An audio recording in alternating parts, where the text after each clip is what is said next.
او د مسلمان ومالوه د دم مال هم په هغه باندې حرام دی، مال هم په باندې حرام دی.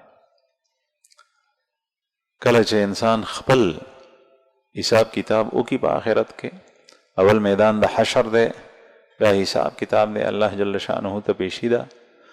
د هغې نه وروسته د خپلو اعمالو نه پس یو لار د په هغې باندې چې خلک تېرېږي جنت ته ځي، نو جنت نه مخکې یو بل پل دی، د پل صراط نه علاوه، په هغې باندې به ټول خلک ایسار شي. حدیث مبارک کې راځي ودرېږئ، د چا چې په چا پورې څه حق یا چا په چا باندې ظلم کړی و هغه د وصول کړي. ظلم وایي دې ته چې د چا حق د هغه نه واخلي، ویشو کې، دا ظلم دی. یا د چا حق هغې کې نقصان پیدا کړي، نیم یې کې د هغه نه واخلي، دا ظلم دی. چې حق یې نی هغه واخلي، دا ظلم نه دی. مثلا یو کس دی هغه پیسې تقسیموي په دې ځای کې، 5 کسانو ته یې ورکړې 10,000 روپۍ، تا ته یې در نه کړي. ته لاړ شه د هغه ګریوان ته لاس واچه چې ها ما ته دې ولې رانه کړي، تا ظلم وکړو، زیاتې وکړو، نور ته دې ورکړې، ما ته نه، دا ظلم نه دی. ولې؟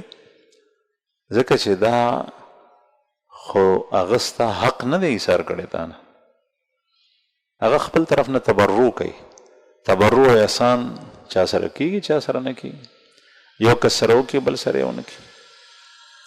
حق ته بیا نه ورکوي، بیا ظلم دی.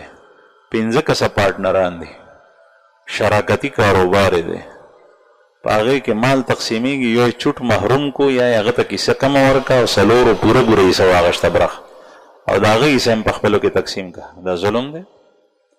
ځکه چې دا 5مه برخه د هغه حق واجبي دی.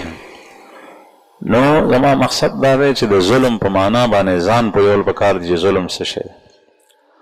رسول الله صلی الله علیه وسلم فرمایي کل المسلم علی المسلم حرام، ټول مسلمان پورا هغه په بل مسلمان حرام دی، او پورا مسلمان څه چې د هغه وینم په حرامه ده، د هغه عزت او د هغه ناموس، د هغه ابروم په حرامه ده، او د هغه مالم په باندې حرام دی.